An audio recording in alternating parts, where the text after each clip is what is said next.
Klarifikasi ya, conservationist bukan orang yang bertanggung jawab untuk mengkonservasi. Tapi kita akan belajar lebih lanjut ketika sesi dimulai. Boleh ya di play?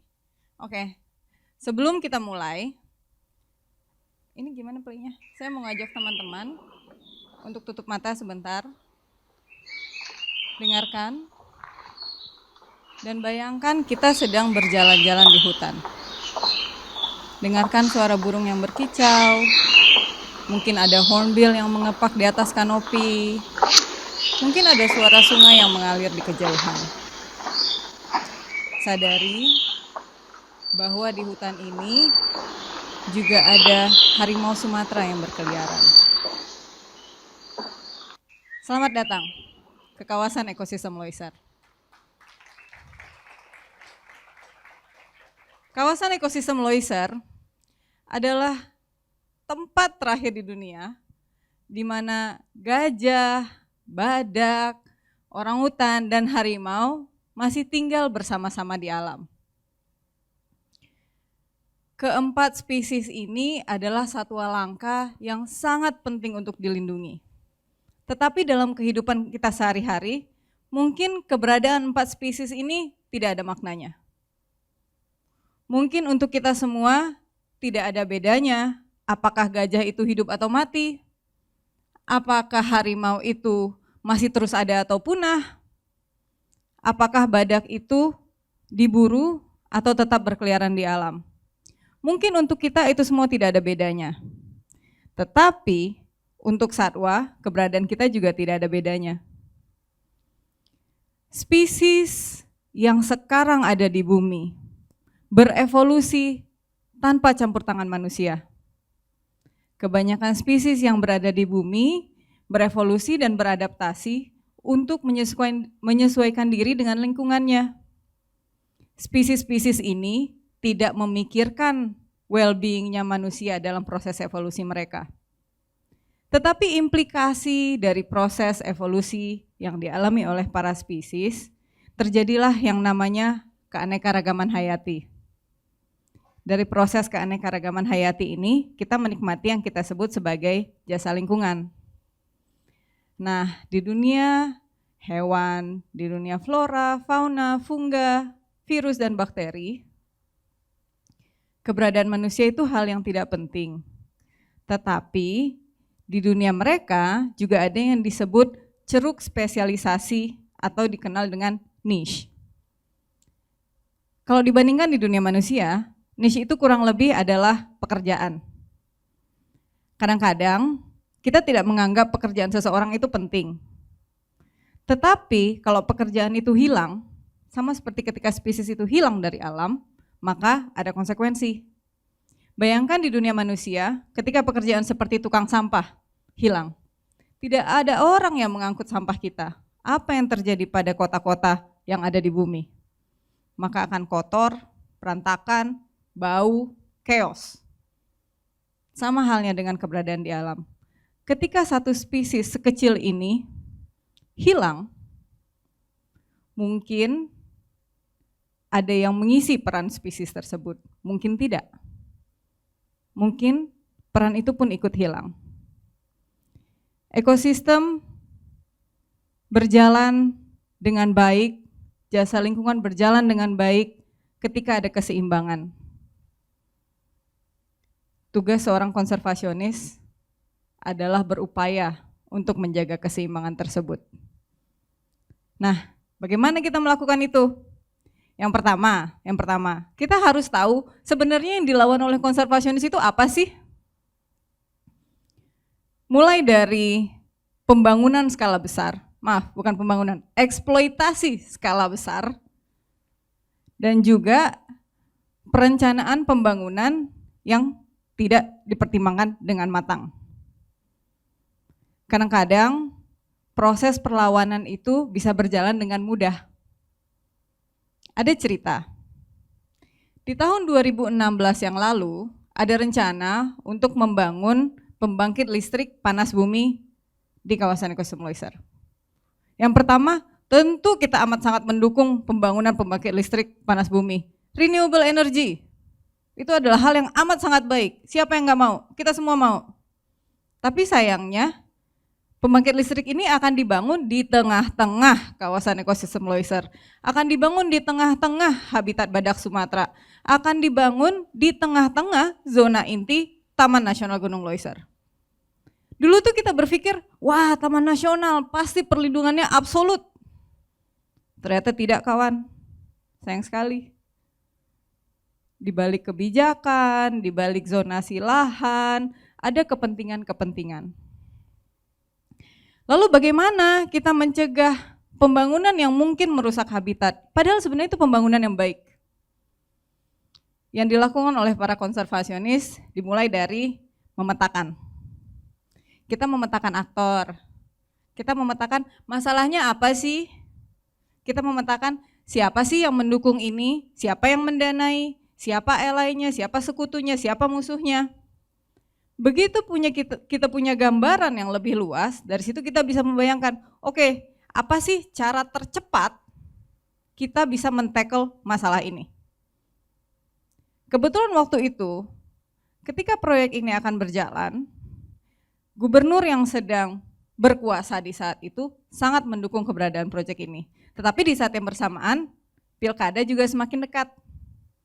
Kita tahu bahwa kalau seandainya gubernurnya ganti, bisa jadi proyeknya berubah. Jadi waktu itu kita mikir, oke, mungkin politiklah jalannya. Lalu kita berkampanye kepada calon-calon gubernur, kita berikan mereka policy paper, kita kasih tahu mereka masalahnya apa, kita kabari mereka resikonya apa. Apakah langsung didengar? Enggak juga. Tapi ada satu kandidat yang kebetulan amat sangat peduli dengan masalah ini. Dan kebetulan dia berjanji kalau dia terpilih, maka dia akan menyelesaikan masalah ini. Sebagai campaigner, saya berharap dong. Tentu, kalau dijanjiin sesuatu sama politisi, biarpun tahu janjinya bisa jadi bodong, harapannya tetap ada dong. Kan kita masih percaya sama demokrasi di negeri ini. Dan ternyata gubernurnya beneran kepilih. Dan ternyata gubernurnya beneran menepati janji. Dan ternyata gubernurnya beneran membatalkan proyek ini. Apa yang dilakukan? Gubernur menghubungi si perusahaan dan mengatakan, gimana kalau kamu cari potensi panas bumi di tempat lain aja, di luar kawasan lindung. Weh, senang banget, kita menang. Satwanya tetap dapat habitat, tetap dijaga, provinsinya tetap dapat project renewable energy, perusahaannya tetap dapat investment. Jadi rasanya tuh kayak, wah ini amazing, ini mudah. Tapi enggak semua kampanye semudah itu, sayangnya. Ada kampanye lain yang seandainya kamu bukan urban planner, ini adalah barang yang paling tidak seksi. Kecuali kamu arsitek, penataan ruang itu adalah hal yang paling membosankan.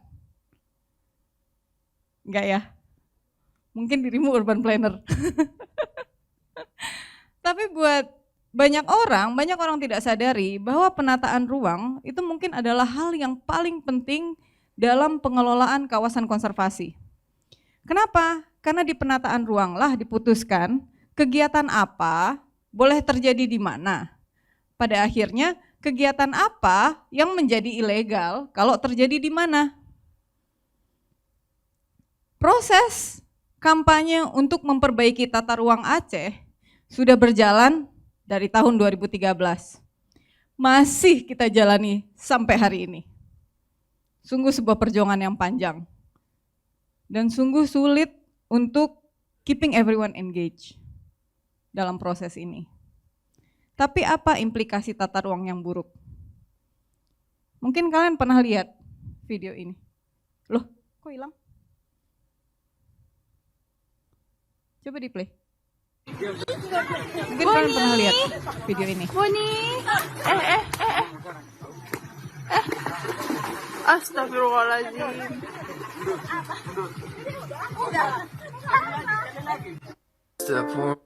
Boni. Mungkin kalian pernah lihat video itu, dan mungkin ketika lihat video itu, tata ruang adalah hal terakhir yang muncul di benak kalian. Mungkin ketika melihat video itu, yang muncul adalah rasa marah atas kekejaman yang terjadi. Tapi tahukah kita, kenapa ada gajah-gajah di captivity? Yang pertama, puluhan tahun yang lalu, ketika konflik satwa dan manusia terjadi di area-area pinggiran hutan, kebijakan yang dipilih oleh pemerintah adalah untuk menangkap problem elephant, alias gajah-gajah yang dianggap bermasalah. Lalu apa yang terjadi? Masalah terus berlanjut, konflik terus berlanjut, gajah terus ditangkap, lalu gajah-gajah ini dibawa kemana? Dibawa ke pusat pelatihan gajah. Apa yang terjadi di pusat pelatihan gajah? Gajah-gajah ini dijinakkan. Apakah prosesnya penuh kasih sayang? Tidak. Proses penjinakan gajah amat sangat kejam. Proses penjinakan gajah tidak manusiawi. Proses penjinakan gajah bukan dilakukan dengan kasih sayang, tapi dilakukan dengan penyiksaan. Gajah diajarkan untuk menerima manusia sebagai tuannya. Gajah adalah satwa yang begitu powerful. Gajah adalah satwa yang begitu kuat. Satu-satunya cara untuk menjinakkan gajah adalah dengan membuat spiritnya broken. Kalau gajah itu masih punya confidence, kalau gajah itu masih punya rasa percaya diri, maka gajah itu tidak akan nurut sama manusia. Gajah itu tidak akan mau disuruh angkat kaki, angkat. Angkat belalai, angkat. Jadi kalau kalian lihat gajah jinak di sirkus, semua gajah itu sudah melalui proses penyiksaan yang panjang. Apa yang terjadi di video ini hanyalah implikasi yang panjang dari proses pembuatan keputusan yang salah yang berlangsung begitu lama. Beberapa tahun setelah pemerintah menangkap begitu banyak gajah dan menjinakkan begitu banyak gajah, penyadaran yang baru muncul. Mahal sekali untuk kasih makan gajah-gajah ini. Gajah makannya banyak. Setiap hari yang namanya gajah sudah ada di penangkaran, itu menjadi tanggung jawab pemerintah, ada di budget pemerintah. Pemerintah tidak selalu mampu untuk mengalokasikan budget yang cukup untuk mengelola gajah-gajah ini. Apa yang terjadi? Para expert kemudian menyarankan pemerintah untuk yuk kita bikin CRU. Kita menanggulangi konflik dengan menggunakan gajah-gajah jinak yang sudah dilatih tadi untuk mencegah konflik yang lebih jauh. Gajah-gajah ini dilatih untuk mendorong gajah liar kembali ke habitatnya seandainya gajah turun ke desa. Di CRU ini disebarkanlah gajah-gajah jinak tersebut. Setiap gajah punya handler yang disebut mahut. Mahut punya relasi sama gajah, tapi kalian lihat sendiri, gajah-gajah ini selalu diikat. Gajah-gajah ini harus selalu diingatkan bahwa manusia adalah tuannya. Gajah-gajah ini harus selalu diajarkan bahwa mereka bukan lagi satwa liar, terlepas dari insting yang mereka hadapi. Nah, ketika kita kembali ke cerita tadi, pelajaran apa yang kita dapat? Yang pertama, selama kita manusia masih terus-menerus menempatkan masyarakat, desa, dan perkebunan di habitat gajah, maka konflik itu akan terus terjadi. Penataan ruang mungkin bukan hal yang paling seksi, tapi penataan ruang menjadi amat penting kalau kita mau melindungi habitat gajah. Di gambar ini kalian bisa melihat ada satu gajah jinak yang diduduki oleh mahut dan satu gajah liar yang sedang dipasangi kolar. GPS kolar ini berfungsi untuk memberikan informasi secara terus-menerus mengenai keberadaan gajah. Harapannya dari GPS kolar ini akan muncul peta sebaran gajah. Gajah ini kemana aja sih? Karena kadang-kadang ketika kita melihat peta kawasan, kita melihat, oh ini taman nasional, ini hutan lindung, yang ini APL, area penggunaan lain. Gajah tidak peduli dia berada di taman nasional atau dia berada di APL. Gajah tidak peduli kawasan tempat dia berpijak, koridor tempat dia bergerak, berstatus cagar alam atau pedesaan. Gajah tidak peduli. Kepedulian dan kepintaran itu harusnya ada di kita, manusia. Dalam proses ini adalah satu upaya untuk mendorong perbaikan penataan ruang. Kondisi yang kita lihat adalah kondisi yang tidak ideal. Tetapi ini adalah kenyataan yang harus kita hadapi dan kenyataan yang harus kita perbaiki. Kembali lagi ke gajah-gajah si Aryo tadi. Kadang-kadang karena biaya pengelolaan si Aryo yang begitu besar, para pawang memutuskan untuk mengikat gajahnya di hutan. Ini tidak ideal. Kenapa gajahnya diikat? Karena kalau gajahnya nggak diikat, si Aryo yang berada di dekat perkebunan, yang berada di dekat pedesaan, gajah ini mungkin saja datang ke kebun penduduk, memakan tanaman yang ditanam oleh penduduk. Buat gajah, pisang ya makanan, tidak peduli siapa yang tanam. Buat gajah, padi ya makanan, tidak peduli siapa yang tanam. Kalau dia tidak diikat, bisa jadi apa yang dilakukan oleh gajah memunculkan kerugian ekonomi bagi masyarakat. Apa yang terjadi? Masyarakat marah. Apa yang terjadi? Masyarakat bunuh gajah. Konflik yang terus-menerus tanpa putus. Tapi di saat yang bersamaan, ketika gajahnya diikat di hutan, kadang-kadang gajah liar juga turun. Kadang-kadang ketika gajah liar melihat, wah ada gajah betina, mungkin bisa kawin, mungkin jodoh. Kawinlah mereka. Begitu kawin, mungkin hamil. Gajah hamil selama 2 tahun, tahu-tahu lahir anak gajah. Gajah itu satwa yang critically endangered. Setiap kelahiran anak gajah di captivity ataupun di alam itu adalah hal yang patut kita rayakan.